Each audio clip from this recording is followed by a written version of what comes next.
اللہ کے ساتھ کون آئی تھی؟ اللہ کے ساتھ کون آئی تھی؟ اسلام کہاں سے بن گیا تھا؟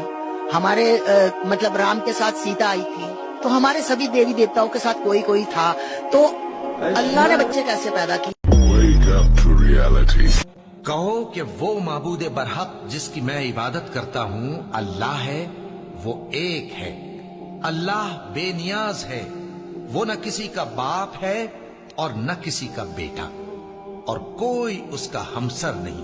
وہ ان باتوں سے جو اس کی نسبت بیان کرتے ہیں پاک ہے، اور اس کی شان ان باتوں سے بلند ہے۔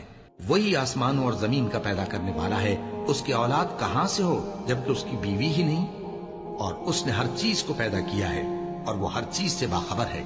یہی اوصاف رکھنے والا اللہ تمہارا پروردگار ہے، اس کے سوا کوئی معبود نہیں۔ وہی ہر چیز کا پیدا کرنے والا ہے، تو اسی کی عبادت کرو، اور وہ ہر چیز کا نگراں ہے۔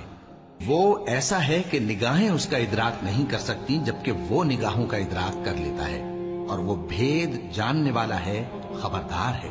اے پیغمبر، ان سے کہہ دو کہ تمہارے پاس تمہارے پروردگار کی طرف سے روشن دلیلیں پہنچ چکی ہیں، تو جس نے ان کو آنکھ کھول کر دیکھا اس نے اپنا بھلا کیا، اور جو اندھا بنا رہا اس نے اپنے حق میں برا کیا، اور میں تمہارا نگہبان نہیں ہوں۔ اور ہم نے انسان کو مٹی کے خلاصے سے پیدا کیا ہے، پھر اس کو ایک مضبوط اور محفوظ جگہ میں نطفہ بنا کر رکھا، پھر ہم نے نطفے کا لوتھڑا بنایا، پھر لوتھڑے کی بوٹی بنائی، پھر بوٹی کی ہڈیاں بنائیں، پھر ہڈیوں پر گوشت پوست چڑھایا، پھر اس کو نئی صورت میں بنا دیا۔ سو بڑا برکت والا ہے اللہ، جو سب سے اچھا بنانے والا ہے۔